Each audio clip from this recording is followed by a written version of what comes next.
Hoy vamos a hablar lo que es el idealismo, otra de las corrientes de la época. El pensamiento del idealismo es de que niega la realidad individual de las cosas distintas del yo y no admite más que las ideas. Entonces, ¿en quién va a girar la verdad? En el yo. O sea, lo que yo pienso. Toda la verdad va a estar en mí centrado. El idealismo también permite mirar todas las cosas por su lado bueno y bello sin consideraciones prácticas. El pensamiento del idealismo es todo va a mejorar. Cuando venga la segunda venida del Señor Jesús va a ser, el mundo va a ir mejorando y allí va a ser la segunda venida. Al idealismo también se le conoce con el nombre de romanticismo. Y vamos a ver lo que es el romanticismo en sí, el pensamiento romántico, que va a estar muy ligado no a lo que nosotros conocemos como romanticismo, ¿no? Sino al sentido del espíritu o del alma.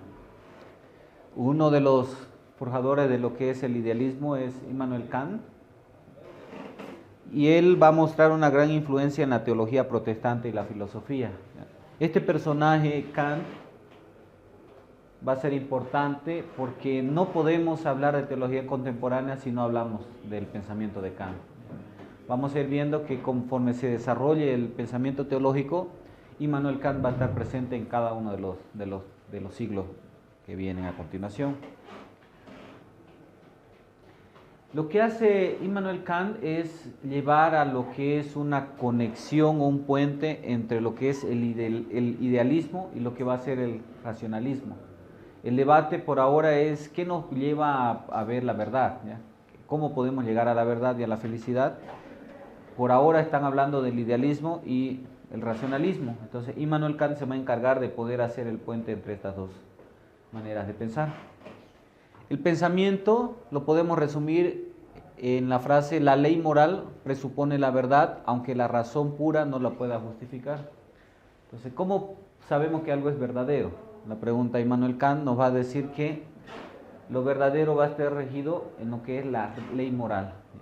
Y como hay una ley moral, no necesita ser pensada.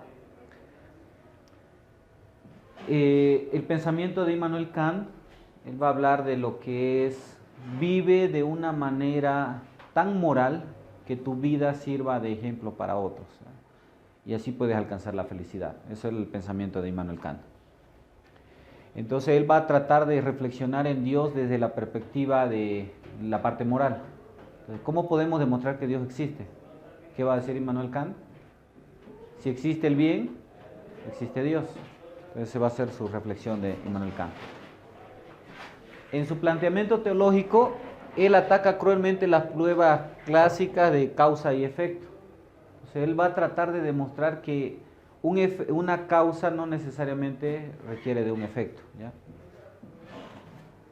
Él va a partir de la duda. ¿Recuerdan quién fue el padre o el promotor de la metodología de la duda? Del método de la duda. No. No, Descartes, exactamente. Él es el que habla de la duda, ¿no? Y él dice: pienso, luego existo.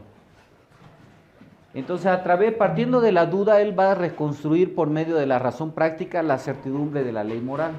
Entonces, él va a hablar de que a partir de dudar, nosotros podemos aplicar no la razón pura, sino la razón práctica para poder demostrar la ley moral.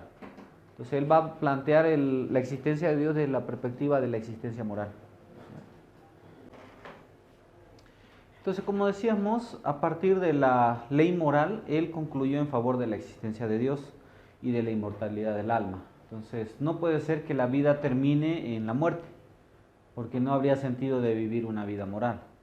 Y él basaba su razonamiento en que, ¿qué pasa cuando hacemos algo bueno como personas? ¿Qué sentimiento va a nacer en nosotros al saber que hemos hecho algo bueno? Felicidad, ¿no? Sentirnos plenos. ¿Qué pasa cuando hacemos algo malo? La culpa. Entonces, a partir de allí él va a hablar de que Dios tiene que existir porque existe la moral. Y para él la moral absoluta va a ser Dios. Entonces, por lo tanto, también es inmortal el alma. Él niega la necesidad y validez de la revelación divina. Entonces él va a decir de que no es necesario de que la Biblia sea palabra de Dios. Para Kant. ¿Ya? ¿Y por qué vamos a partir? Recordemos, estamos en la época del racionalismo. ¿Cómo explicamos los milagros de la Biblia? Alegorías para explicar algo prohibido o algo oculto. Exacto, ¿no? La desmitificación va a ser, ¿no?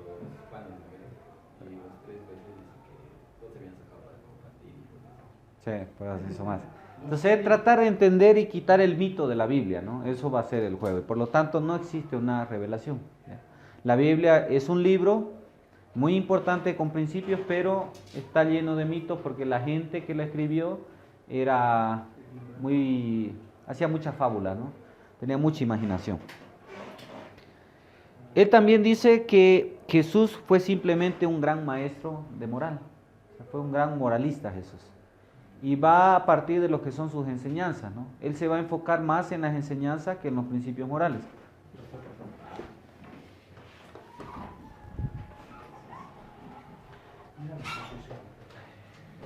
Entonces, ¿qué va a decir él?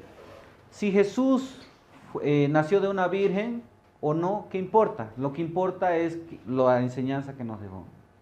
Ese va a ser el planteamiento de Kant. Él también redujo la religión a la ética teísta. Entonces, ¿recuerdan qué es el teísmo?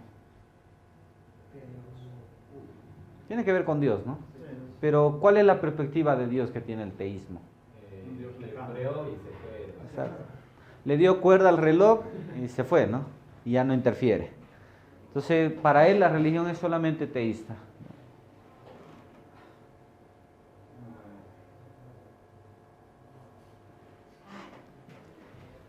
Y uno de los personajes más interesantes, Federico Daniel Ernesto Schleiermacher. Este teólogo lo que va a hacer es una adaptación del romanismo de su época y va a sacar lo que se conoce como la teología del sentimiento. Y él va a hablar de una experiencia de la teología. Y su punto va a ser, debemos experimentar a Dios en nuestros sentidos. Y esto a través de los sentimientos. Pero para él el sentimiento tiene una perspectiva totalmente diferente a lo que nosotros conocemos. La única base de la religión se halla en lo interior, es decir, en los sentimientos, en un sentido de absoluta dependencia, lo que va a decir en la imagen. Para él esto va a ser muy importante. Debemos depender totalmente de Dios para poder experimentarlo a través de nuestros sentidos. Entonces, para saber de que Dios existe, basta con que yo lo sienta. ¿A qué le suena eso de hoy en día? Exactamente. Y bueno, más allá, ¿no? Neopentecostalismo ahora. Si hay una experiencia sobrenatural, Dios existe. Si no, no. Sus planteamientos, la religión en sí no es un cuerpo de doctrina. Entonces él está en contra de las doctrinas. ¿Ya? Todos hasta ahora, recordemos, no son ateos, no se declaran ateos, pero sí se declaran que están en contra de lo que es la manera de ser iglesia. ¿Ya? Ellos no van a estar de acuerdo en cómo se está manejando. Y estamos en el siglo casi XVIII. ¿Qué va a pasar aquí? Ya se dieron los problemas de la antigüedad, de la tierra que resultó ser redonda y no plana. Se demostró de que la tierra no es el centro del universo, sino es el sol. Entonces todo eso ha ocasionado de que se mire a la religión como personas que no piensan. Por lo tanto, él no está de acuerdo con eso y quiere demostrar que los cristianos sí piensan. Él habla también de la experiencia interior. Esta experiencia interior como que vamos a experimentar con Dios se debe vivir en comunidad, no es individual. Entonces no es de que yo siento algo y de pronto eso es Dios. Tú sientes otra cosa y eso es Dios. Él va a decir de que esta experiencia tiene que darse en comunidad, dentro de iglesia. ¿Ya? En el cuerpo de Cristo es allí donde se vive lo que es la experiencia de Dios. ¿Sí? Ese teólogo que dice, en sí lo que él plantea, lo que habla, ¿él lo ha sentido? Bueno, todos están tratando, y esto está de moda, el romanticismo está de moda en esta época. Entonces lo que va a tratar es de rechazar la razón, porque recordemos hasta ahora hay que demostrar a Dios, pero nadie puede demostrarlo, tampoco nadie puede demostrar que no existe. Y de pronto él va a decir, viendo esto, podemos sentirlo. ¿O no lo sienten a Dios ustedes en su vida?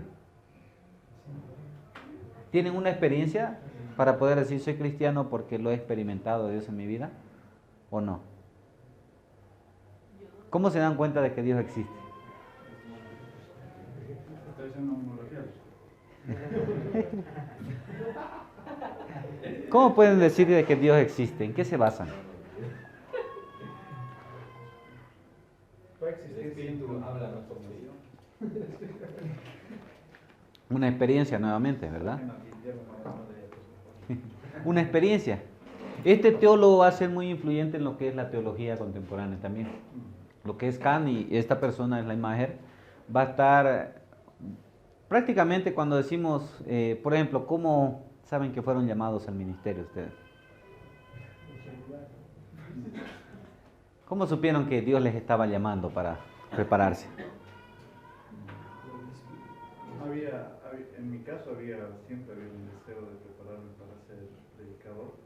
Y cuando tenía oportunidad de hacer otra carrera o hacer una maestría, todo se me ha cerrado, todo se me ha caído y se me abrieron las puertas del seminario. Entonces nuevamente el deseo, ¿no?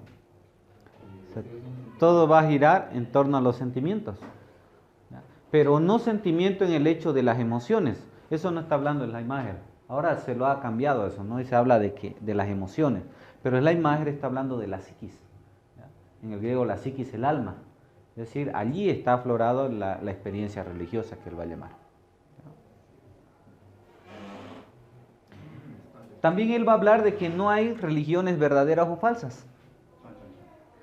¿Ya? No hay de que esta religión es verdadera, esta otra es falsa. Él va a hablar de religiones que son más eficaces que otras. Entonces él va a decir, tú puedes escoger la religión más eficaz para ti. ¿Ya? Nuevamente recordemos, absoluta dependencia, sentimientos, y de pronto esto va a estar muy ligado, ¿no? Si esto me funciona, puedo hacerlo. Y eso hoy en día también está de moda, ¿no? Puedo ser un cristiano, evangélico, protestante, pero de pronto también hago mi COA, tengo mi gatito para llamar venta, y todas estas otras situaciones que van a afectar, ¿no? Entonces, sí. Hermano, ¿de quién es la camioneta roja? ¿De quién? ¿De usted? Sí. Baje, hermano. No te creo. No es mía. Alguien que por fatal, hermano.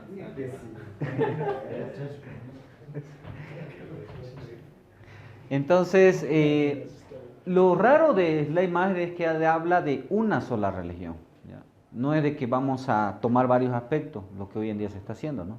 Tomamos parte del chamanismo, parte del cristianismo, parte del catolicismo, pero aquí él está hablando de una sola religión, eficaz para cada persona. Él habla de que Dios es lo absoluto y está en todo. Él habla de esta experiencia con el todo, ¿ya? Con el absoluto. Entonces, a Dios lo va a llamar el absoluto, ¿ya? El logos o el total de la vida. Y él va a decir que mi meta es, con esta absoluta dependencia, tener una experiencia religiosa con lo absoluto. Algo más o menos como gnosticismo, pero desde otra perspectiva, ¿no? Que es el alma, aquí en este sentido, no el conocimiento. Él es considerado el padre del liberalismo, que vamos a ver como última corriente del siglo XIX. Él va a influenciar, como les decía, en toda la teología contemporánea. Si queremos entender un poco lo que es neopentecostalismo y todo lo demás, tenemos que ir a estudiar Schleiermacher y es bastante complicadito para estudiar. Él defendió la religión aunque no estaba de acuerdo con la ortodoxia. Él decía, no estoy de acuerdo en cómo ellos se defienden su fe, porque simplemente dicen, creemos con una fe ciega. Ya lo que va a decir Kierkegaard antes. Con que yo crea no me importa lo demás. Él va a decir, necesitamos defender. Y por eso decía, no estoy de acuerdo con la ortodoxia. Él estaba harto de tantas discusiones sobre credos y doctrinas, ¿ya? Como toda persona, ¿no? ¿Qué pasa si vemos pelear a muchas personas por cuestiones doctrinales? ¿Qué vamos a hacer finalmente? Entonces, él lo que hace es decir, bueno, debemos buscar la religión. No hay una religión mala y una religión buena. Todos los caminos nos llevan a Dios, simplemente hay que encontrar la que es más eficaz para ti. En cuanto a sus creencias, él decía, se peca cuando no existe dependencia de Dios. El pecado es no depender de Dios totalmente. Ese es su pensamiento en cuanto al pecado. En cuanto a Cristo, él decía, Cristo dependía totalmente de Dios y por eso hizo las cosas que hizo. Entonces él lo presenta como un ser humano que vivió en una total dependencia al punto de tener una experiencia religiosa total con Dios, ya con el absoluto que él llamaba. Él dijo que Cristo, su meta no fue venir a fundar una religión, no fue venir a proclamar algo nuevo, sino él vino a compartir esa dependencia con su vida. El propósito de Jesús no era salvar a la humanidad, sino era revelarle esta absoluta dependencia de Dios, ¿ya? Del absoluto. Es algo como suena un poco a gnosticismo, pero con otros matices, ¿no? Y tiene que ver por el romanticismo de la época. El otro teólogo, Guillermo Federico Hegel, que va a ser otro personaje que va a influenciar mucho en la teología contemporánea, junto con Kant. Aunque no lo mencionemos tanto a continuación a Schleiermacher, vamos a ver que su pensamiento va a estar metido, ¿no? Todos van a basar en él también. ¿Cuál fue el pensamiento de Hegel? Él decía, Dios se manifiesta en la historia por medio de un proceso de reconciliaciones de contradicciones, y él habla del método de la dialéctica. ¿Recuerdan tesis, antítesis y síntesis? ¿Recuerdan? Eso viene de la dialéctica de Hegel. Y debemos tener en mente esta palabrita dialéctica, porque muchos van a utilizar ahora el planteamiento de Hegel. ¿Cuál fue su planteamiento? Él decía, Dios es espíritu, el absoluto, la única realidad. Es la imagen, ¿no? Aunque él plantea desde otra perspectiva, él hablaba del absoluto también, Dios como absoluto, pero él dice que Dios es la única realidad, es lo único verdadero. Él decía también que el universo es el constante desarrollo del absoluto por medio de la lucha y el esfuerzo. ¿De qué entendemos con este pensamiento? El universo es el constante desarrollo del absoluto por medio de la lucha y el esfuerzo. ¿Quién es el absoluto? Dios. Entonces, Dios está luchando contra su oposición para poder formar todo lo que existe en la vida, ¿no? Es lo que nos está diciendo aquí. Él decía también, Dios no es trascendente, es decir, no está por encima del universo, sino es inmanente, es decir, está ligado a lo que son las fuerzas de la naturaleza. Y esto lo va a detallar otro teólogo más adelante. Quiere decir, por ejemplo, que, nuevamente, aquí están defendiendo la razón, ¿no? Están defendiéndose la razón. Entonces, ¿cómo puedo explicar los milagros? Nuevamente, el hecho, por ejemplo, de que en el Antiguo Testamento se diga de el pueblo de Israel cruzó por el Mar Rojo. ¿Cómo podemos encontrar una manera para estar de acuerdo con la ciencia y con la Biblia?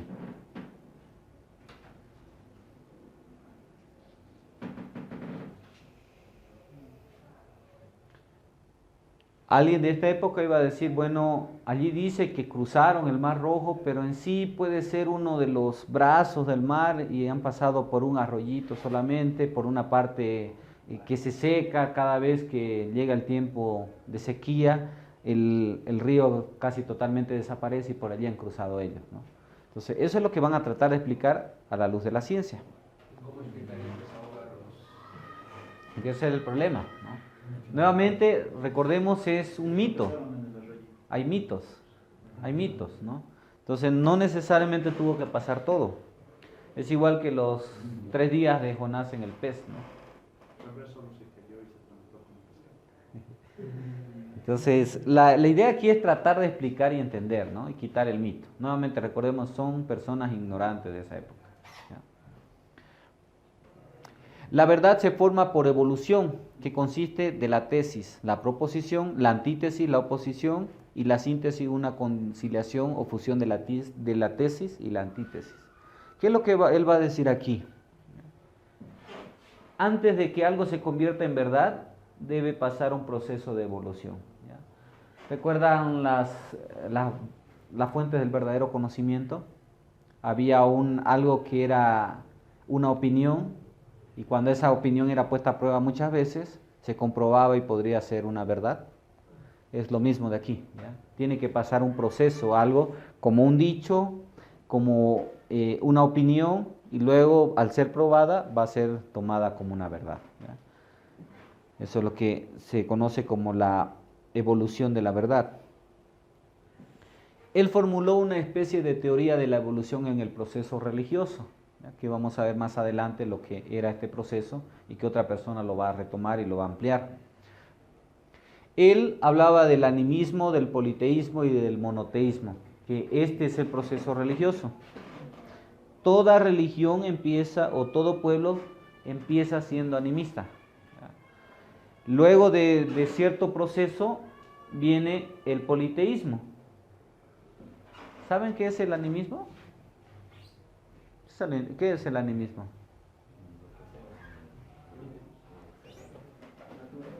Bien. Todo es Dios, ¿verdad? Animismo. Todo es espíritu.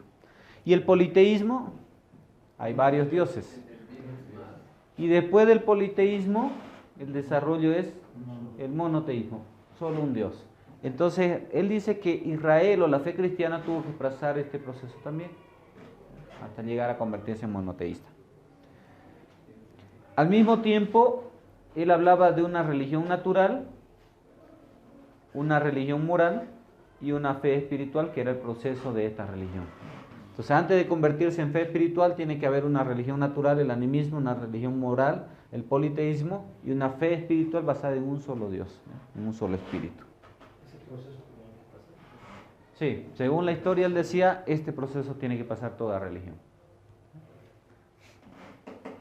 Él consideraba como mito la doctrina de la encarnación, la expiación y la Trinidad. ¿Por qué? No se pueden explicar. Entonces, lo más sencillo es decir, son mitos. Entonces, Jesús en sí no era Dios, y esa va a ser la figura que se va a empezar a manejar ahora, ¿no?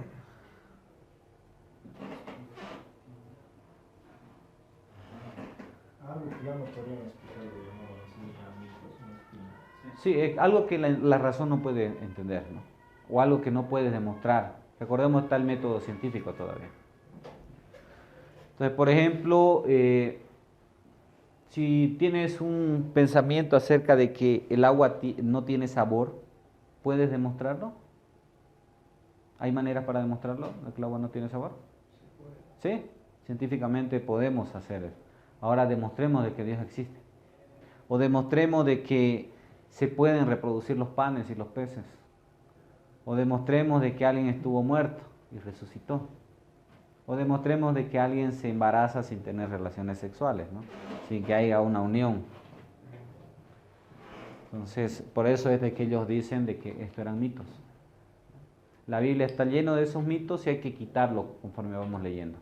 Nuevamente, la perspectiva es a través de la razón debo entender el mensaje.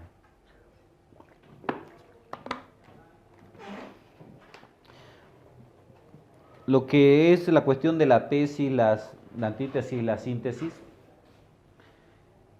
es interesante, ¿no? Si lo planteamos de esa perspectiva. ¿La gente cree en el diablo? ¿En Satanás? ¿Aún los incrédulos? Creen, ¿no? Por eso hay satanistas. Pero es interesante de que no creen en Dios. Entonces no hay razón, ¿verdad? Y esta persona, Hegel iba a decir que si tú crees en el mal, tiene que existir el bien. Si tú crees en el diablo, tiene que existir una fuerza contraria que sería Dios, o sea, su antítesis. Y la síntesis va a ser la conclusión, ¿no? Entonces, si hay bien y mal, existe Dios también, y existe Satanás. Rich, él decía la religión es esencialmente práctica, no es tan racional, debemos ver la práctica. El planteamiento, él rechaza tanto la teología natural como la revelada. Tanto Tomás de Aquino, ¿recuerdan? Que él va a plantear la tesis de la existencia de Dios a partir de la razón. Y él va a decir, no existe una teología natural, no existe una teología revelada. Él decía, la religión se manifiesta en la moralidad. Nuevamente, Kant, ¿no? Lo que estábamos viendo. La conciencia religiosa radica en la iglesia. Entonces, allí está la conciencia de la religión. Él también decía, la religión es jerarquización de los valores, no de doctrinas ni hechos. Y él va a dar mucho énfasis en lo que son los valores morales. Y de que hay una escala de los valores, ¿no? Cosas que son mejores, ¿ya? Por ejemplo, si partimos desde esta perspectiva de que todo se encuentra en la moralidad, puede encontrar a Dios a partir de la vida moral, lo que Kant decía, vive de una manera tan moral que tu vida sirva de ejemplo para otro. Por ejemplo, ¿cómo podría ser una acción moral mía, personal, para poder demostrar que Dios existe? O por lo menos plantear mi argumento de que en base a ese acto moral, Dios debe existir. Tomando en cuenta lo que dijo Kant y lo que han dicho hasta ahora Hegel, Schleiermacher. ¿Cuál sería un acto moral?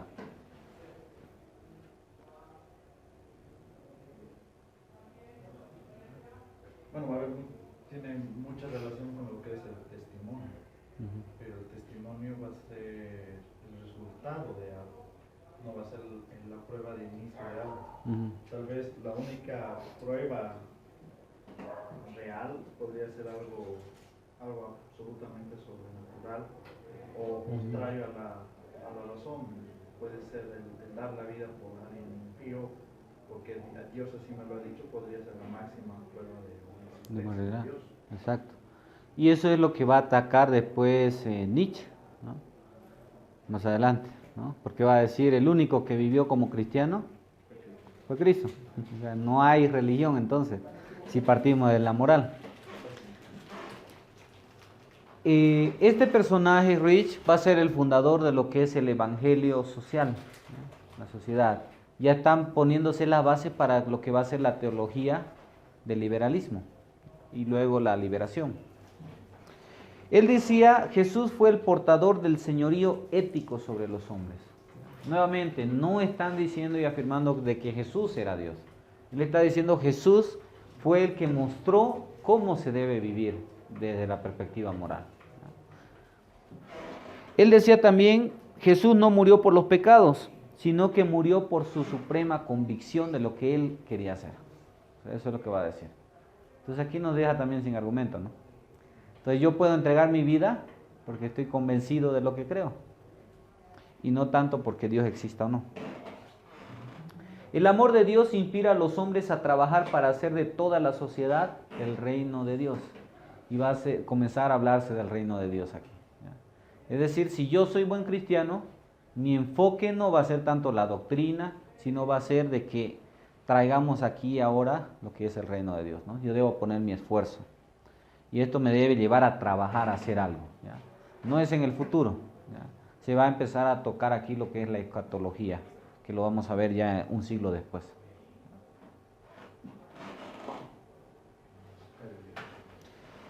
La cuarta corriente es el criticismo bíblico y aquí vamos a tener el nacimiento de lo que es la exégesis bíblica y lo que nos hace sufrir en el seminario, ¿no? Griego, hebreo. Si no hubiera sido por esto, íbamos a ser felices. ¿Cuál es el pensamiento del criticismo bíblico? Esta corriente juzga las obras literarias o artísticas para emitir un juicio sobre ellas y no solamente se lo hace con la Biblia. Cualquier libro puede ser juzgado críticamente desde su parte literaria, artística o idiomática, ¿no? Entonces, por eso es la importancia de la exégesis y los idiomas originales. Este pensamiento examina exhaustivamente un documento para probar su veracidad y destruir mitos y errores. Nuevamente, la Biblia es un libro bueno para poder aprender, pero necesitamos analizar para ver si es verdadero primeramente, si cada uno de los libros tienen, a partir de su contexto cultural, literario, se puede datar de esa fecha, de esa época más o menos, y así podemos decir si es verdadero o es falso. Tiene dos ramas el criticismo bíblico, la baja crítica y la alta crítica. Generalmente esta usamos nosotros, la griego, la baja crítica. La alta crítica es prácticamente son la mayoría lo que quieren demostrar de que la Biblia no es palabra de Dios, ¿no? La baja crítica. El pensamiento se debe estudiar los manuscritos antiguos de la Biblia con el propósito de determinar con toda la exactitud posible el texto original de las Escrituras. Por eso, ¿no? Mientras más antiguo, mejor. Entonces, por eso es que ya están llevando griego 4, ¿algunos todavía? 3. Cuando lleguen griego 4 van a ver de que van a hacer estudio de palabras, van a ver de las posibles variantes, el aparato crítico que está en la parte de abajito del Nuevo Testamento en griego, y van a ver de que van a tener que decidir entre cuál es la lectura más probable, ¿ya? Porque hay variaciones a veces de palabras. Entonces, es para eso, ¿no? Determinar cuál es el original de las Escrituras, propiamente. Aunque sabemos, no hay el original. Tenemos copias de 4 siglos después del cristianismo. El planteamiento. Se debe descubrir cualquier desavenencia con lo que se cree que decía el autógrafo. Entonces, tenemos que quitar las contradicciones que puedan haber o los cambios que puedan haber en los manuscritos más recientes para poder estar más cercano a lo que dijo el autor original. Lo correcto sería ir al texto original, al primer manuscrito, pero no hay. Tenemos del siglo IV, lo más antiguo, ¿no? El manuscrito Aleph. Entonces son de 4 siglos después. Entonces estamos con 400 años de diferencia del original. Ahora, hoy en día no es tanto ese problema, ¿no? Yo puedo llevar este documento, este libro y hacerlo fotocopiar y me sale igualito. Pero imagínense tener que copiar a mano todo. Y con la letrita que algunos tienen. Exacto. Y de pronto ustedes son escribas y tienen que copiarlo palabra por palabra, letra por letra. ¿Qué pasaría si se equivocan? Y tomando en cuenta de que el papiro es caro. Seguimos, ¿verdad? A veces ponemos una nota, quizás. Y esas son las variaciones que hay a veces, ¿ya? En los manuscritos. ¿Cómo? No había corrector. Bueno, los fariseos dicen que eran más estrictos, ¿no? Se equivocaban y lo quemaban, ¿no? Excepto si tenían el nombre de Yahweh. Sí, exactamente, lo guardaban. Entonces era pecado mortal quemar donde esté el nombre de Yahweh.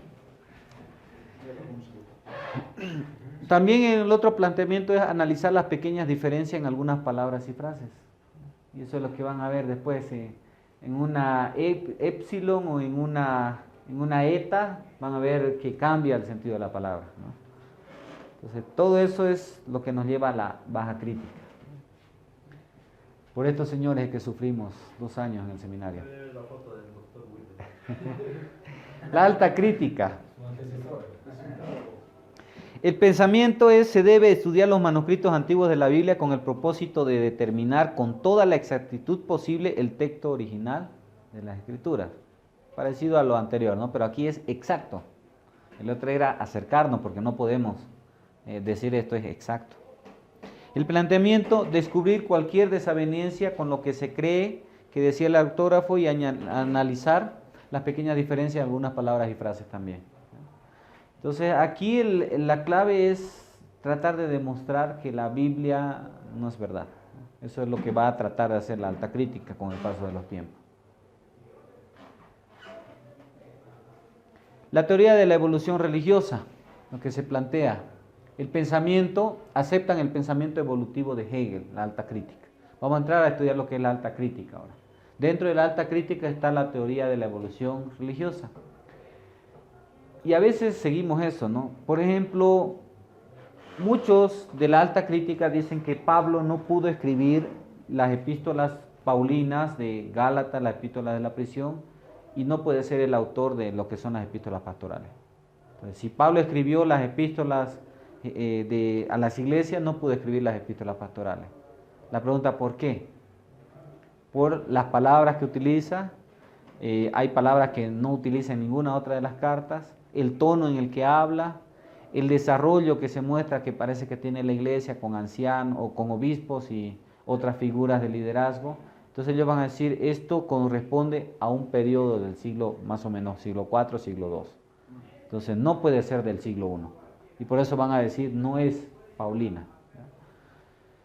el libro de Hechos también lo van a cuestionar. Y van a decir, el libro de Hechos es más o menos del siglo IV, cuando la Iglesia Católica quería defender su postulado y por eso escriben ese libro. Entonces hay un desarrollo, ¿no?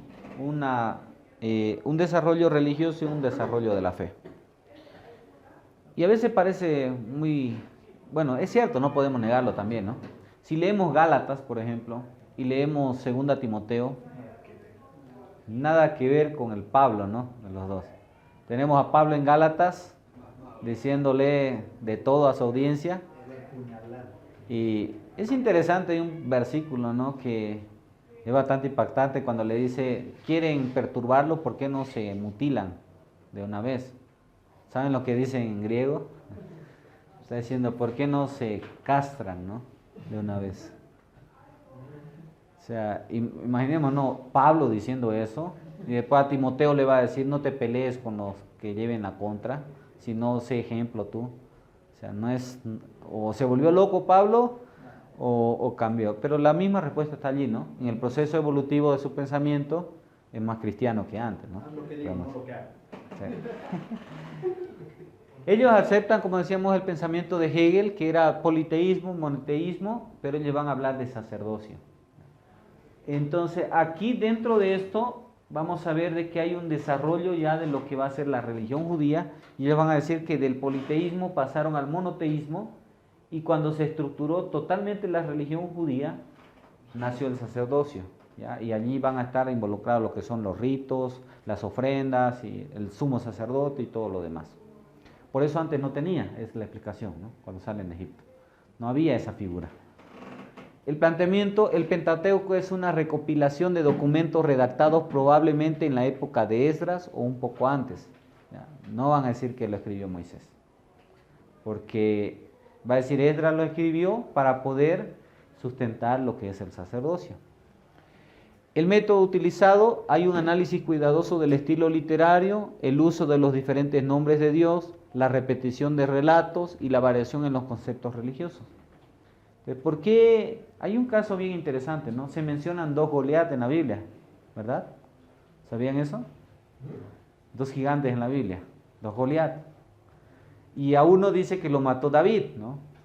Y hay otro que no recuerdo ahora el nombre de quien lo mató, pero habla de que dormía en una cama que más o menos eran de 3 metros, y de pronto fue matado con se me ha ido este nombre del instrumento que era para tejer, como para tejer. Un telar. Un telar, con un telar, ¿no? Entonces, la pregunta es, ¿por qué dice que con un telar y por qué dice que fue con una onda? ¿No? Y con la espada le corta, ¿no? Entonces, ¿por qué? Entonces, la explicación ellos van a decir son relatos diferentes y hay una contradicción en la Biblia.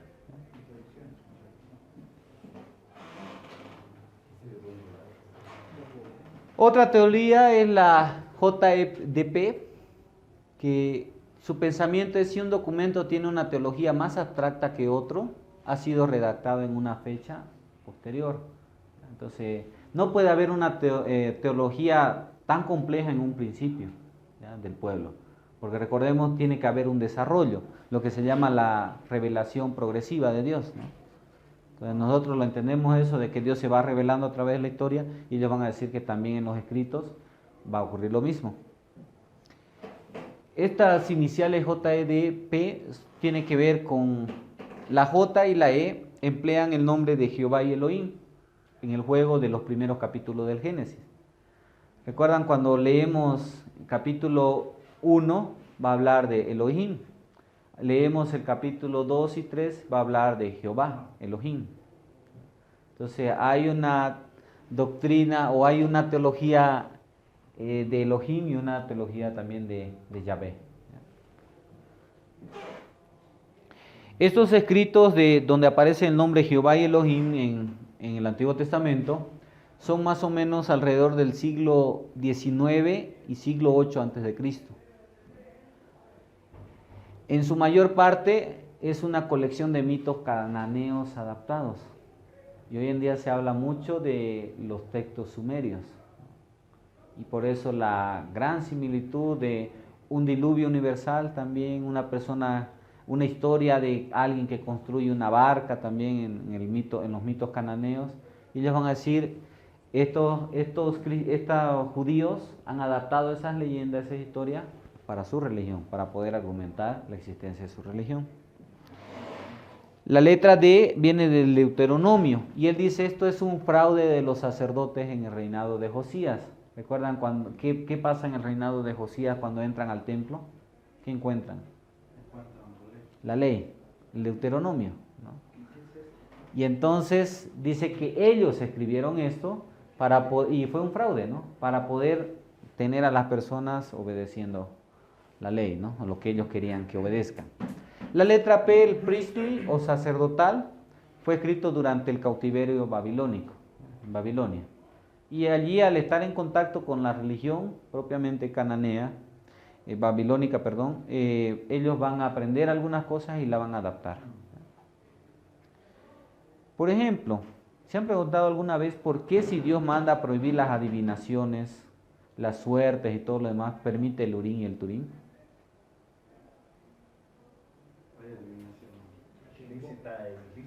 Exactamente, hay adivinación lícita e ilícita. Entonces, es interesante de que Dios permite en cierto grado el echar suerte. ¿No? Cuando está en la ley dice, van a colocar el Eleazar, él va a tener el Urim y el Turim. Cuando hay alguna consulta yo voy a estar delante de ellos. Pero luego prohíbe el uso de los dados y las demás otra manera de hacer suerte, que sea fuera de él, ¿no? Entonces, sí hay, y por eso ellos dicen, es simplemente un desarrollo, no es un engaño lo que han hecho estas personas para tratar de argumentar su religión. Este método de la teología JEDP es conocido como la hipótesis de Graf-Wellhausen, que fue desarrollada y viene de la unión de los dos nombres de las personas que lo crearon. Fue desarrollada a finales del siglo XIX. La tercera fue la paternidad literaria múltiple en libros del Antiguo Testamento. El pensamiento es de que ellos no creían en la posibilidad de que hubiera profecía inspirada. Nuevamente, es imposible de que alguien pueda adivinar el futuro. Entonces, nuevamente la razón. Chocamos con esto ya. Otro mito. ¿Cuál es el planteamiento? Muchas de las predicciones de los profetas se escribieron después de los acontecimientos. Entonces, para hacerlo más interesante, por ejemplo, pasó las Torres Gemelas del 11 de septiembre del 2011. Entonces yo agarro y lo escribo, ¿no? Y digo que estoy escribiendo años antes para hacerlo más impactante mi escrito, ¿no? Que he adivinado. Eso es lo que van a manejar ellos. Algunos ejemplos. Isaías fue escrito por dos autores separados entre sí por más de un siglo. Hay dos mitades en sí. Se parte por la mitad de Isaías y son dos autores los que tenemos. Y cada uno fue escrito con un siglo de distancia. Otro debate va a ser el libro de Daniel, que ellos argumentan ha sido escrito en el siglo II antes de Cristo, después que se cumplieron todas las profecías. Pero hay un pequeño problema. La semana. Las semanas no dan lo que veíamos en literatura, podían predecir todo menos el Imperio Romano. Sí. Eso no podían haber. Exactamente. Exacto, ¿no? Entonces, eso es lo que están tratando de explicar ellos para argumentar su posición, ¿no? Nuevamente es desvirtuar la Biblia, es la meta. La personalidad de Jesucristo. ¿Recuerdan que ya habíamos visto un debate en cuanto a la persona de Jesús en la antigüedad, siglo IV más o menos? Y ahora nuevamente lo vemos en el siglo XIX, mediados del siglo XIX. Su pensamiento, ellos no creían en la posibilidad de que hubiera profecía inspirada, este método de la personalidad de Jesucristo. Entonces no puede ser de que el Antiguo Testamento hable de Jesús, porque no existe eso. El planteamiento, muchas de las predicciones en los profetas se escribieron después de los acontecimientos. Nuevamente desapareció esa otra. Jesús se presenta en los evangelios que está envuelto en un paño de mitos. Entonces lo que nuevamente ahora debemos quitar todo lo mitológico de Jesús y encontrar lo que va a ser el Jesús histórico. Y se va a empezar a hablar del Jesús histórico. Ya no se va a negar de que Jesús existió, sino se va a tratar de entender quién era ese Jesús, en verdad. Porque no es el Hijo de Dios. El planteamiento, habían personas supersticiosas que escribieron después de la muerte de Jesús. Ellos van a decir, entonces, ¿cómo Jesús pudo caminar sobre el mar? Es que las personas que creyeron después escribieron años después y era para tratar de exaltar su fe, ¿no? Entonces, por eso escribieron de que Jesús hizo tantas cosas en vida. Él decía de que Jesús nunca enseñó que era el Mesías tampoco. Nunca Jesús dice que Él es el Mesías. Nunca fue su enseñanza. Ellos también dicen que Jesús nunca enseñó que volvería al mundo para reinar. Sí, Jesús fue hecho Dios, no era Dios. ¿Recuerdan? Eso era lo que se estaba tratando de hablar. ¿Recuerdan quién dijo eso en el siglo IV más o menos y fue declarado como hereje? Sí, de que se le debería adorar, si dijo esta persona. Y hablaba de que él era un Dios más pequeño, menos poderoso. Arrio, exactamente. Entonces ya vemos nuevamente ese pensamiento aquí. También algunos sugieren que Jesús era un personaje mítico creado por la iglesia primitiva. En sí era un cuentito, no existió. Y su superstición le llevó a crear a Jesús. Muchos escriben biografías de ese Jesús histórico en esta época. ¿Ya? Van a haber muchos escritos. Hay un libro de Hurtados, se apellida el autor, y se llama ¿Cómo llegó Jesús a ser Dios? Bastante interesante de la perspectiva histórica, ¿no? Que trata sobre este tema. Contradicciones en el Nuevo Testamento. Otra posición del liberalismo. El pensamiento de ciertas partes del Nuevo Testamento revelan distintos puntos de vista e indica que existen partidos diferentes en la iglesia. ¿Por qué hay 4 evangelios? La pregunta. Porque habían 4 grupos de cristianos, posiblemente. Y cada uno por eso hablan cosas que le favorecen a ellos, ¿no? Mateo va a escribir para los judíos, ¿no? Lucas va a escribir para los gentiles. Juan va a tener el propósito de exaltar lo que es el obrar del Espíritu y lo que es la vida de Cristo, sus hechos. Que cada uno tiene un propósito diferente.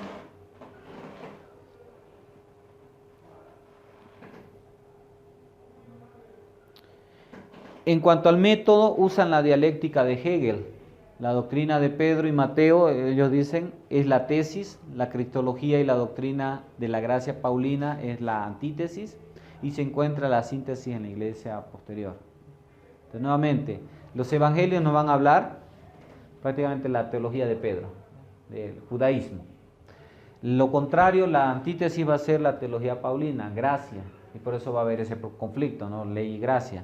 Y el resultado va a ser el nacimiento, el surgimiento de la iglesia ya primitiva como tal, al encontrar estas 2 cosas que se contradecían.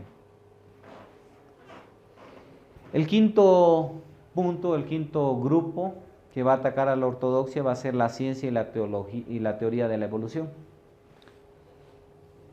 ¿Qué dice la teoría de la evolución? ¿Recuerdan cuál es el nombre del escrito de Charles Darwin?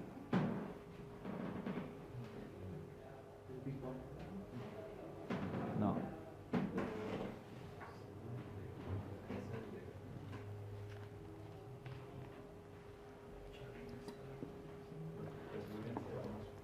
La teoría de la evolución y la...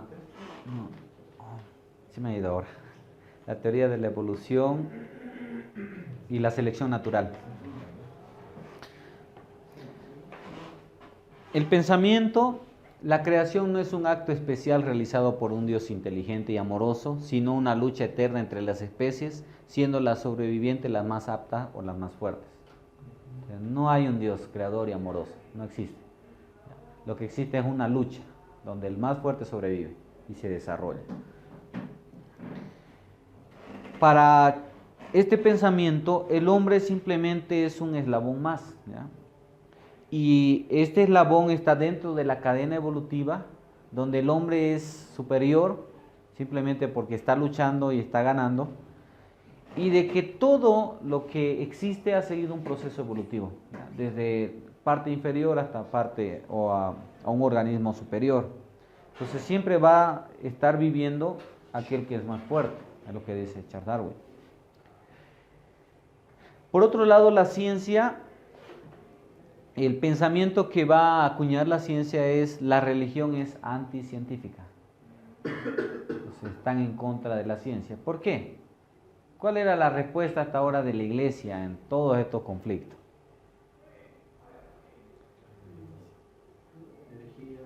Es herejía, solo fe, no importa que te muestren, que te lo demuestren, tú debes creer porque la Biblia lo dice. Entonces, todo eso se va a acuñar y estas personas van a decir: no, la iglesia o la religión es anticientífica. La reacción: hay una postura defensiva y ciega de la iglesia. Entonces, más que defender la teología, están defendiendo sus propios pensamientos. Por ejemplo, vayamos a la tierra plana, ¿no? Durante muchos siglos se defendió la iglesia diciendo: no, el que dice que la tierra no es plana es un hereje. Aunque me lo demuestren, yo no voy a creerlo porque la Biblia me lo dice. Entonces, simplemente estaban defendiendo su percepción personal. No habían hecho teología. Y eso es lo que nuevamente toma aquí la iglesia. Hay una postura y una defensa ciega. No quiere ver los hechos, no quiere despertar. Ellos decían también: Dios no va a tomar interés en algo tan insignificante como eso que están demostrando ustedes. Es decir, nuevamente está la teoría de la evolución y otros aspectos, y la iglesia no se quiere defender y dice: eso es insignificante para Dios, ¿no? La ciencia es insignificante. Dios se ha revelado en su palabra. Algunos ejemplos: tenemos Nicolás Copérnico, que nace en 1473 y muere en 1553. Y durante toda su vida escribe un libro que va a revolucionar todo, porque va a demostrar de que la tierra no es el centro del universo, va a demostrar imperfecciones en los cielos. ¿Y qué va a hacer la iglesia? Le va a prohibir que lo escriba. Y cuando su discípulo lo escribe, ellos le añaden al título y le colocan copernicanismo hipotético, ¿no? Es una suposición lo que está pasando. Entonces, y esa va a ser la manera en la que se defiende la iglesia, jugando sucio. Y el otro caso, el arzobispo, un arzobispo que va a tratar de fechar la cronología bíblica o la existencia del mundo en el año 4004 a.C. Es decir, sacando una cronología de crónicas, las genealogías en el Antiguo Testamento, yendo hacia atrás, vamos a llegar de que el mundo se inició, o el universo se inició en el año 4004 a.C. Y la astronomía y la geografía va a desbaratar esa posición, y nuevamente la iglesia va a quedar como tonta. El liberalismo y su pensamiento teológico, siglos XVIII y XIX. Y prácticamente con esto ya vamos a cerrar, ¿no?, lo que es el tema y lo que es esta época. Nos faltaría solamente lo que es el materialismo. El pensamiento del liberalismo: es necesario acomodar las doctrinas cristianas a las corrientes del pensamiento. Entonces, recuerdan, era en Ciencia y Fe. Rodrigo está en Ciencia y Fe, ¿no? Hablábamos del método de acomodación que hablaban prácticamente desde el siglo X. Entonces, aquí ya vemos de que esto se mete en la teología, el método de la acomodación. Entonces, es necesario que las doctrinas se acomoden a lo que nos dice el pensamiento, ¿ya?, a la ciencia. El planteamiento: debemos tener como teólogos un espíritu de mentalidad amplia, de tolerancia, de humildad, de devoción a la verdad, donde quiera que se halle. Entonces, si lo hallamos en el paganismo, debemos tener un espíritu de tolerancia, ¿no?, porque vamos a hacer teología. Este pensamiento del liberalismo rechaza lo sobrenatural nuevamente, porque recordemos, si no se puede acomodar a la ciencia, hay que desecharlo. También el liberalismo va a decir: no importan los credos, que importa es el diálogo teológico. Entonces, más o menos lo que hoy en día se habla también, ¿no? De que debemos dialogar más. ¿Cuáles son las consecuencias de este pensamiento? Se reduce la fe cristiana a aquellos elementos esenciales que pueden ser defendidos racionalmente. O sea, ya no es propiamente una revelación, sino es algo que es más pequeño y solo fe es aquello que se puede demostrar mediante la razón. Hay una apertura a corrientes de pensamiento antagónico a la ortodoxia e ideas de religiones paganas.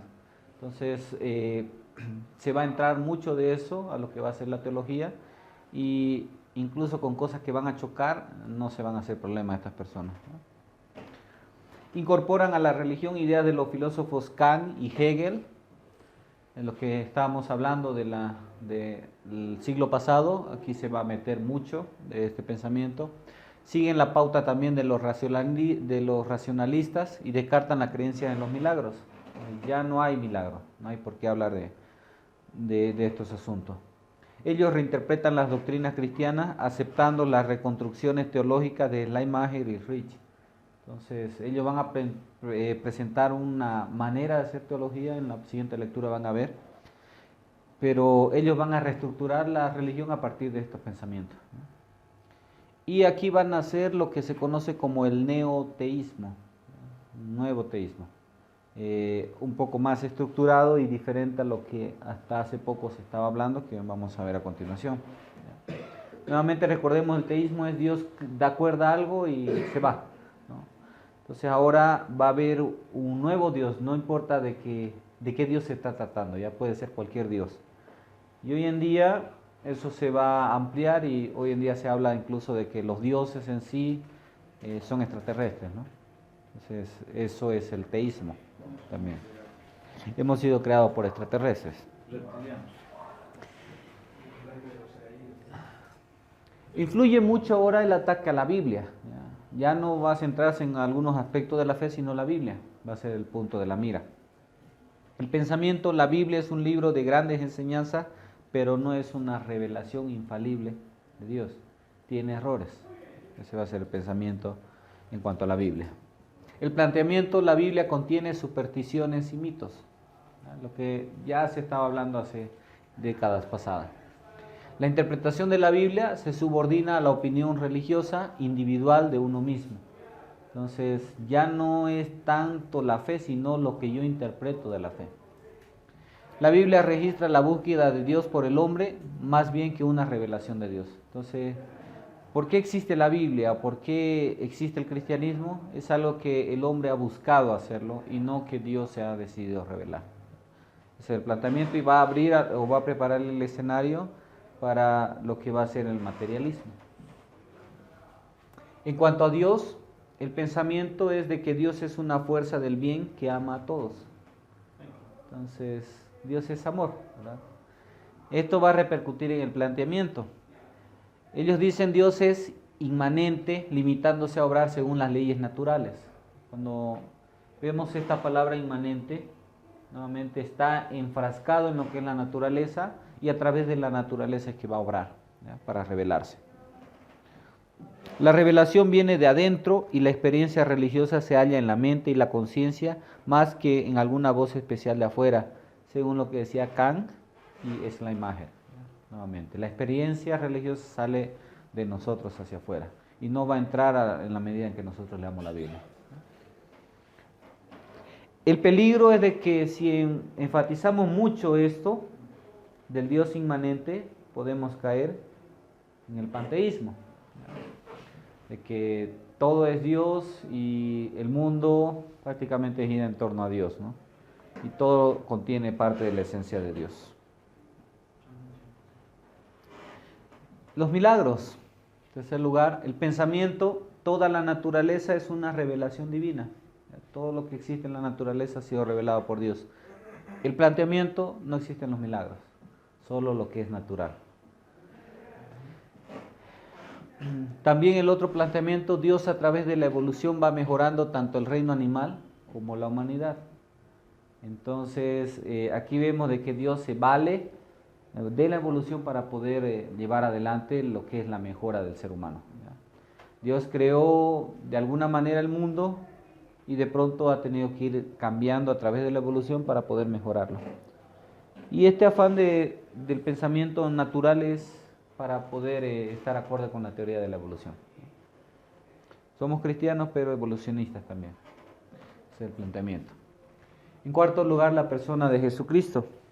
El pensamiento, ¿sí? ¿En qué sentido, pero cristianos evolucionistas? Es que hay teísmo, cristianos teístas, y hay también, cuando hablamos de evolucionistas, estamos hablando de que, por ejemplo, si aquí está el ser humano, tenemos que ir retrocediendo. Y van a estar aquí todos sus antecesores del ser humano, hasta que lleguemos al inicio.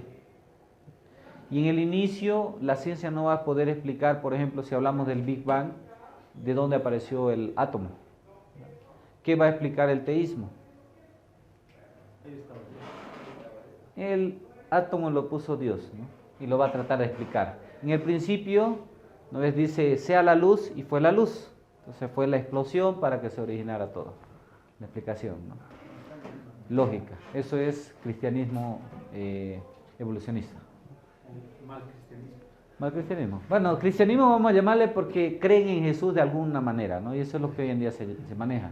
Eres cristiano, aunque seas testigo de Jehová, aunque sea pentecostal, aunque sea de esto. Con que hables de Jesús, eres cristiano.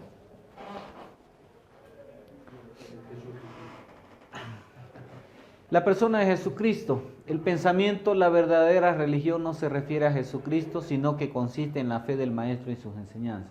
Entonces, ¿recuerdan los primeros problemas acerca de Jesús? El primer problema era si era Dios o no, si era de la misma sustancia del Padre o no.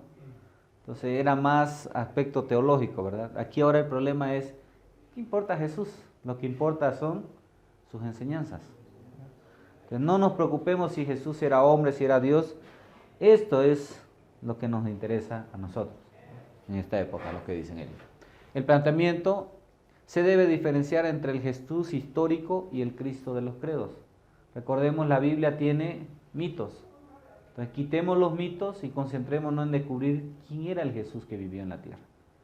Ahora aquí ya no se va a negar de que Jesús existió. Lo que va a negarse es que Jesús es el Jesús que muestra la Biblia.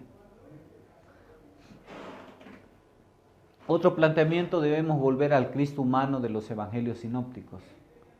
Y no tanto en el Cristo gnóstico que nos presenta Pablo, el metafísico que nos presenta Pablo. Entonces, porque ¿quién es el que habla del linaje suyo somos? ¿Quién es el que va a hablar de que Jesús es Dios? Es Pablo. ¿Ya? También se deja de lado a Juan. Sí. Entonces por eso los sinópticos, ¿no? Tenemos que ir a los que pueden ser acordes, ¿no? Para poder encontrar al verdadero Jesús allí. Jesús fue el primer cristiano. Él fue un hombre que vivía continuamente en la presencia de Dios. ¿Recuerdan? Presencia de Dios, dependencia de Dios. ¿Quién hablaba de esto? En el siglo pasado. Bueno, es la imagen, el que hablaba de la dependencia del absoluto. Acá vamos a hablar en el sentido moral. Es la imagen en el sentido de la psiquis. Entonces vemos aquí que todos estos filósofos del siglo pasado están metidos aquí en el siglo XIX, ¿no?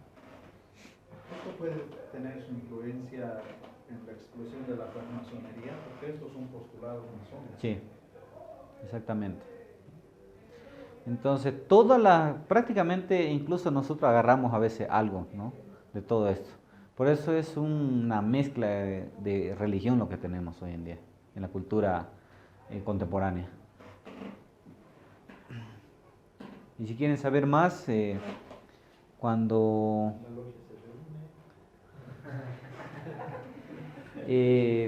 ciencia y fe y posmodernidad, allí detallamos más, ¿no? El hombre y el pecado. El pensamiento, el pecado se atribuye a los impulsos de la naturaleza animal del hombre. Evolución. Entonces, nuevamente, somos animales evolucionados. Entonces, ¿por qué es que pecamos? porque nuestro animal quiere salir, ¿no? Nuestro cerebro primitivo. Entonces, allí radica el pecado. El planteamiento, Dios es Padre de todos los hombres. Entonces, a lo que hoy en día se maneja, ¿no? Dios es nuestro Padre, porque nos creó. Entonces, un postulado de esta época. Dentro de toda persona hay una chispa divina, lo que decía Immanuel Kant, y lo que se maneja muchas veces, ¿no? Tenemos algo de dioses dentro de nosotros, y lo que hoy en día en la teología de la prosperidad ha explotado, hasta decir de que somos Jehová Junior, somos iguales a Dios, como Dios puede crear por la palabra, nosotros también, si repetimos las cosas, se pueden hacer realidad. Viene de aquí, de un pensamiento y una tergiversación de lo que dijo Immanuel Kant. Los castigos de Dios tienen siempre un propósito correctivo, nunca vengativo o retributivo. Por lo tanto, Dios no va a mandar al infierno a las personas.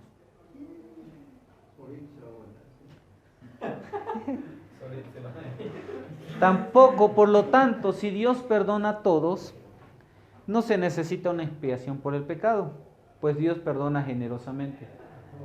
Si Dios es amor, ¿será que va a castigar a alguien? Entonces no hay, ¿verdad? No hay ese postulado. El hombre es capaz de obedecer a Dios sin recibir ayuda sobrenatural. ¿Recuerdan quién decía que necesita ser ayudado para obedecer? Primero fue Agustín de Hipona, luego lo amplía Calvino, con el calvinismo. Y ahora aquí vamos a ver de que están diciendo de que el hombre sí puede responder por sí mismo.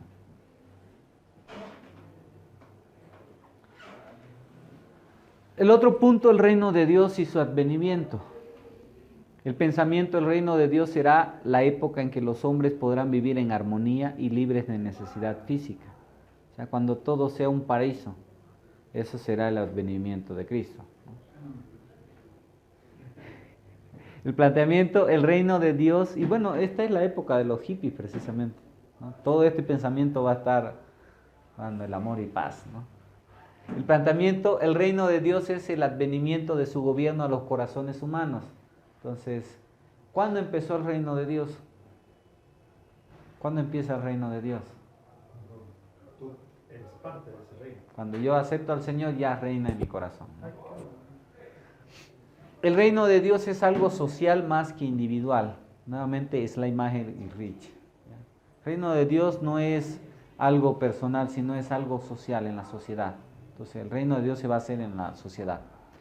Aquí recalca la teología de los valores morales nuevamente. Yo puedo colaborar para hacer venir el reino de Dios a la tierra, en la medida en la que yo cambie y me comporte. Debo poner mi granito de arena. ¿Sí? Estaba leyendo un libro de Kant, que toda persona que depende de otro ser es una persona inmadura. Dentro de su pensamiento, o sea, decía, si yo, o sea, la responsabilidad está, digamos, el hombre como tal, ¿no? Y ahí ya empezaba, digamos, aunque no de forma directa, pero ya también estaría diciendo ahí, buscando a Dios mismo, ¿no? Sí. Sería una dependencia de alguien más. Claro, y él lo que va a defender es la imagen precisamente, ¿no? Él va a decir que necesitamos depender totalmente de Dios para tener una relación. Y es la clave del siglo XVI y XVII va a ser muy importante para que nosotros podamos entender lo que es el pensamiento de la teología contemporánea. Porque allí es donde está propiamente la teología. Como hemos visto en los primeros siglos, hemos saltado del siglo V casi al siglo XII, porque no había nada. Solamente era Agustín que había hablado y todos se quedaron con lo que dijo Agustín. Luego va a hablar Tomás de Aquino y se van a quedar con lo que dice Tomás de Aquino. Entonces en el siglo XVI y XVII es donde alguien dice algo y otro le responde. Y aparece otro para responder a los dos. Entonces es lo interesante de esta época, ¿no? Cada uno va a responder a algo.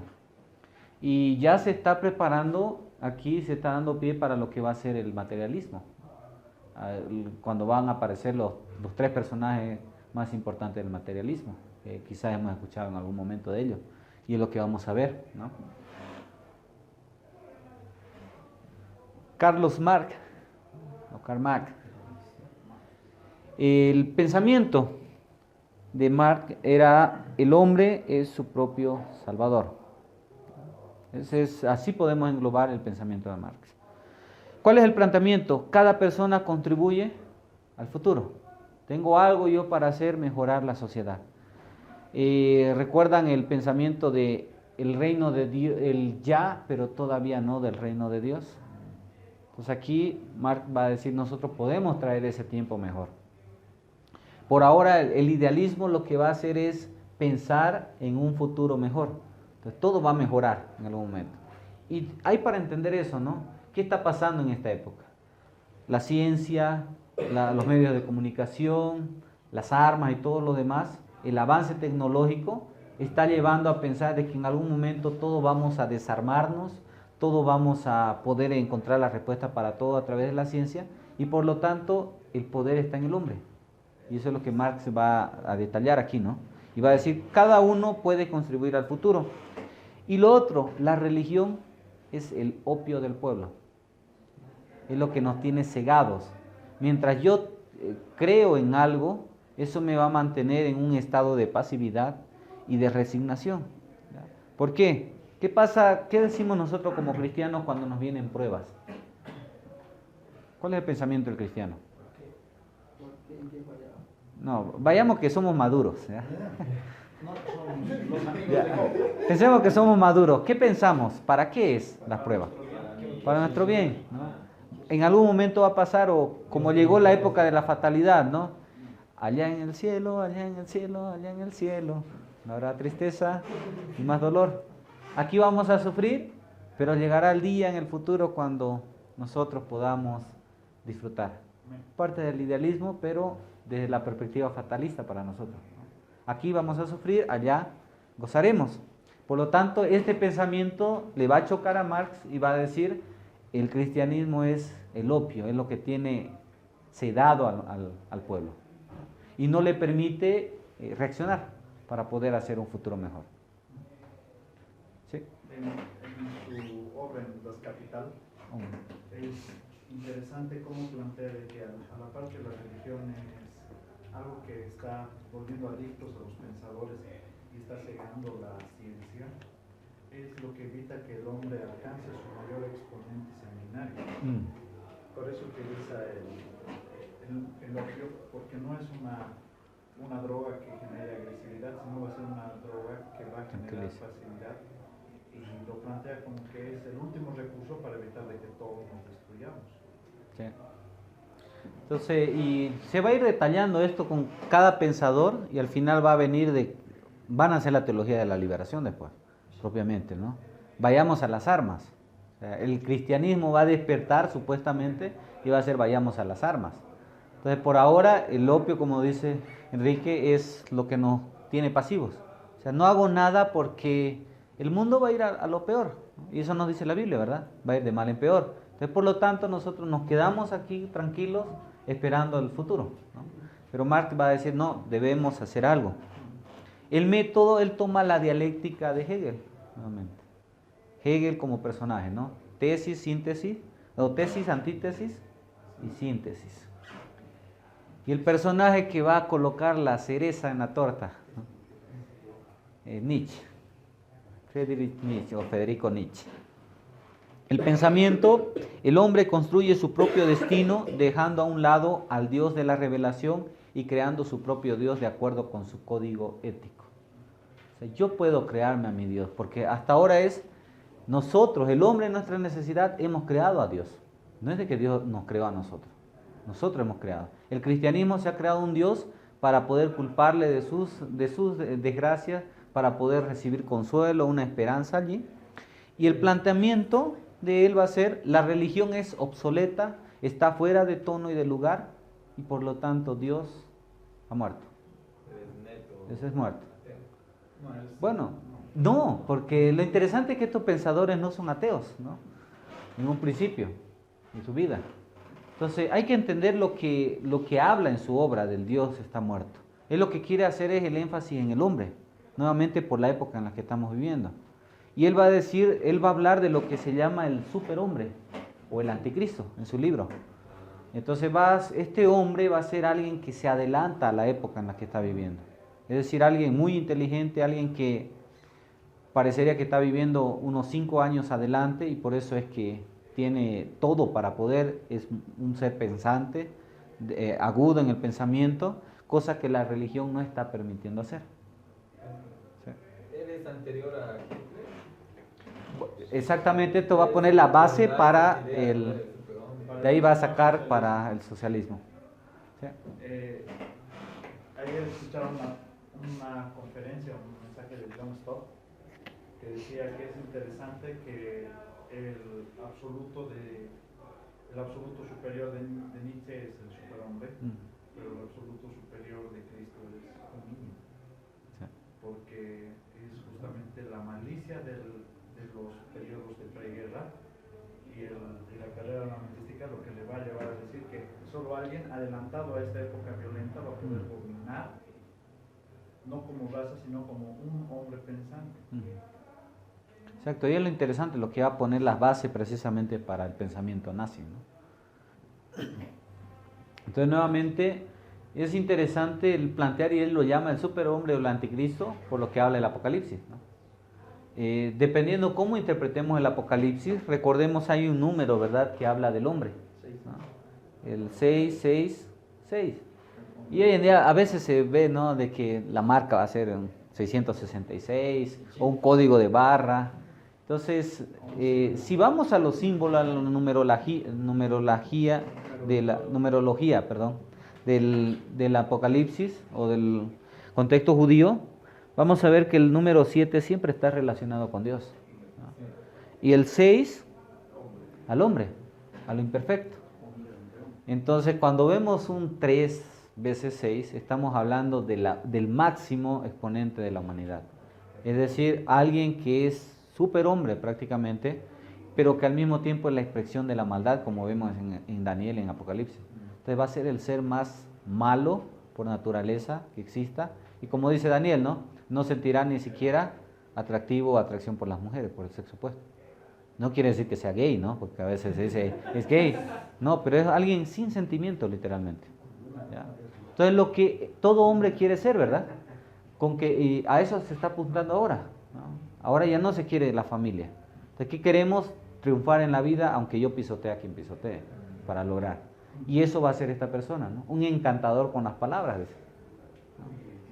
Entonces, a eso es a lo que apunta precisamente este pensamiento de Nietzsche. El método que utiliza es el vitalismo metafísico y la voluntad del poderío.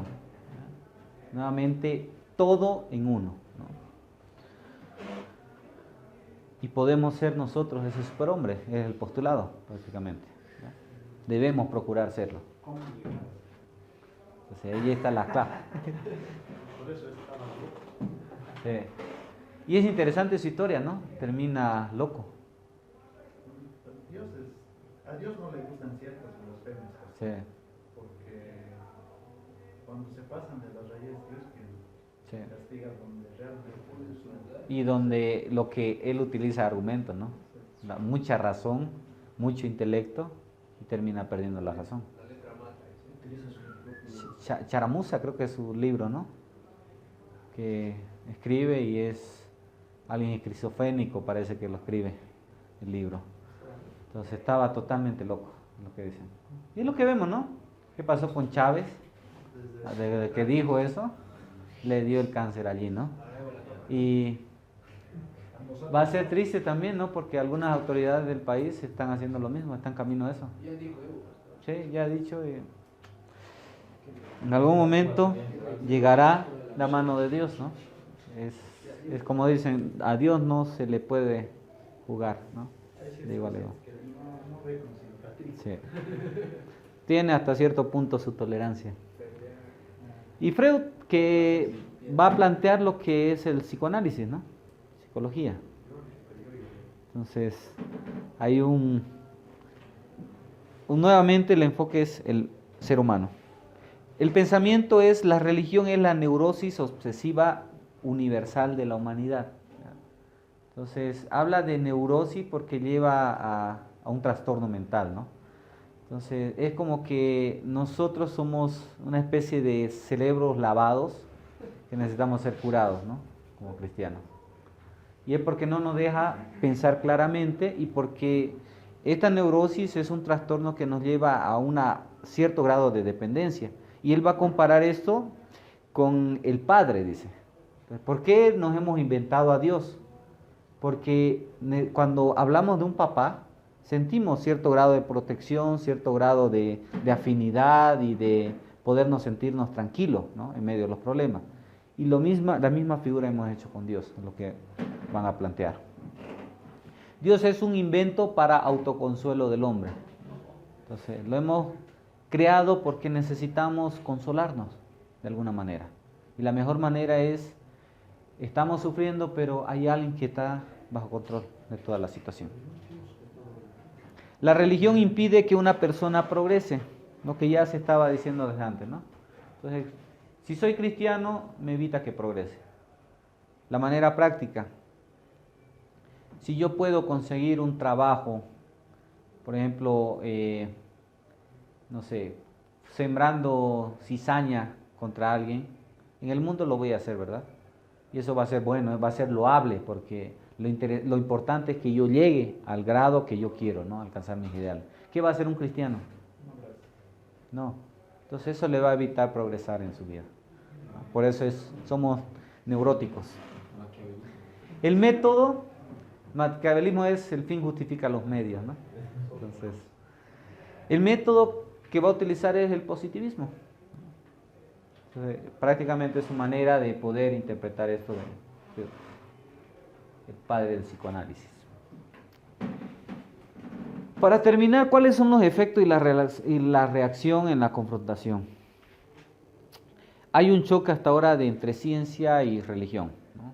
Racionalismo y todas las maneras en las cuales se ha desarrollado la ciencia contra la religión, contra la fe. ¿En qué desencadena esto? Hay una oposición a la religión por parte de la ciencia. Está mirando como que la religión es mala. ¿Qué va a pasar con la religión? Va a mirar y va a decir, la ciencia es mala, es del diablo, ¿ya? No se puede ser cristiano y científico. Los científicos van a decir, no se puede ser científico y cristiano, porque pierdes tu razón si eres cristiano. Entonces es algo contradictorio. Y esto va a ser lo que va a preparar el terreno para la teología contemporánea. Entonces en sí lo que hemos hecho es un pequeño repaso de estos siglos, porque necesitamos entender algunos pensamientos que vamos a ir viendo en la siguiente clase. Entonces cada que vayamos viendo, vamos a recordar quizá y la idea de que podamos identificar durante la clase y decir, este pensamiento de Arrio, o este pensamiento de Calvino, o este pensamiento de Marx, y vamos a ver que la teología, cada una de las teologías de esta época van a tener algo de estas teologías del pasado.